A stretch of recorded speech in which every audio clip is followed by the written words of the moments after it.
చాలా సంవత్సరాల క్రితం దూరదర్శన్లో ఒక పాట వచ్చేది, మీ అందరికీ తెలుసు, మిలే సుర్ హమారా, మిలే సుర్ మేరా తుమారా అనే పాట. మిలే సుర్ మేరా తుమారా తో సుర్ బనే హమారా. నా స్వరము నీ స్వరము సంగమమై మన స్వరంగా అవతరించి.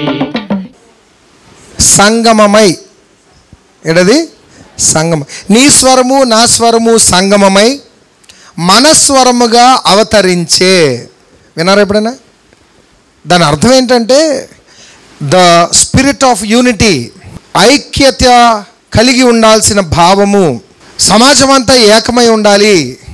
సాటి మనిషి ఎవరైనా, విదేశీయుడైనా స్వదేశీయుడైనా, పక్క కులం వాడైనా మన కులం వాడైనా, పక్క మతస్థుడైనా మన మతస్థుడైనా, ఏమంటే పక్క రాజకీయ పార్టీ వాడైనా మన రాజకీయ పార్టీ వాడైనా, ఇలాంటి భేదాలు ఉన్నాయి కదా లోకంలో, ఉన్నాయా లేదా? జాతి వివక్ష ఉంది, రంగు వివక్ష ఉంది, భాష భేదం ఉంది, కుల భేద విభేదం ఉంది, మత విభేదం ఉంది, జాతీయ ప్రాంతీయ తత్వం ఉంది, ఎన్నో తత్వాలు ఉన్నాయి. ఏమంటే గ్రూపులుగా విడిపోయారు. నీ స్వరము నా స్వరము సంగమమై మన స్వరంగా అవతరించే అనే పాటకు అర్థం తెలుసుకుందాం.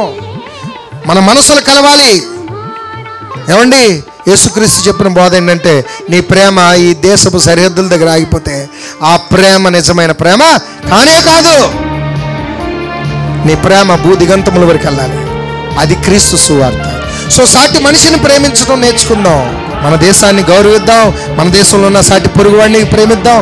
సో గనక మన దేశము, మన ప్రాంతం, మన దేశపు ప్రజలు, మన దేశంతో పాటు పక్క దేశాల వారు, భూమి మీద ఉన్న సర్వమానవాళి దీవించబడాలి, సంతోషంగా ఉండాలి, ఆనందంగా ఉండాలి, అన్ని అవసరాలు తీర్చబడాలి. అన్నిటికన్నా మించి పాపం అనే బంధకం నుంచి విడుదల పొందుకోవాలి. యేసయ్యను నమ్ముకోవాలి. యేసు రాకడలో ఎత్తబడి గుంపులో అందరూ ఉండాలి.